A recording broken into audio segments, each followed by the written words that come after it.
আপনি যদি কারো প্রতি হিংসা করেন তাহলে কি হবে? আপনার ক্ষতি কি? আপনার যত নেক আমল ধ্বংস হয়ে যাবে। হিংসা সেভাবে নেক আমলকে পুড়িয়ে দেয় যেমন করে আগুন কাঠকে পুড়িয়ে দেয়। হাদিস শুনেছেন হাদিসটা? হিংসা সেভাবে নেক আমলকে পুড়িয়ে দেয় যেভাবে আগুন কাকে পুড়িয়ে দেয়? কাঠকে। আগুন কাঠে আগুন ধরিয়ে দেন, কাঠ বাকি থাকে, কয়লা ছাই হয়ে যাবে। ঠিক একইভাবে আমল নামার নেকি সব ছাই হয়ে যাবে। কসম সে নামাজ পড়ে না। আমি অবাক হয়ে যাই, মাগরিবের রক্ত সে দিয়ে টান টান হয়ে ঘুমাইতেছে, কি ব্যাপার?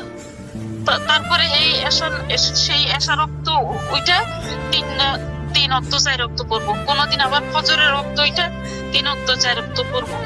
সারা দিন কুমিরের মতো ঘুমাইবো, সারা রাত্রি মোবাইল নিয়ে বসে থাকবো, আর আমার মেয়ের সাথে ঘেউ ঘেউ ঘেউ ঘেউ করবো, অমুকরে ভালোবাসি, তমুকরে ভালোবাসি, তুমি একটু আমাকে বিয়ে করায় দাও, তুমি আমাকে একটু বিয়ে করায় দাও। বুঝছেন, তার অনেক নারী লিপ্স, তার চোখের হেফাজত নাই। সে অনেক, আমি বইলে শেষ করতে পারবো না। আমি অনেক অনেক অপেক্ষা করছিলাম যে দেখি আলেমদের সমাজে থাইকা যদি তার ইসলাম হয়, কিন্তু সে অহংকারী, যে নিজের দোষ নিজে জানে যে এটা আমি দোষ করছি, এটা আমি অন্যায় করছি, কিংবা এটা আমার গুনাহ হয়েছে, সে তওবা করে ফিরে আসে।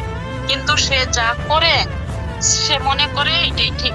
সে তো আলেম না, ভালোভাবে কথা বলতে পারে এইটুকুই সে চালান বানায় দিছে, কিন্তু সে আলেম না। সে জানে না যে নামাজ না পড়লে কি হয়, নামাজ আমার মন গড়া মত চললে কি হয়, আমার মনের স্বাধীনতা ভাবে চললে কি হয়।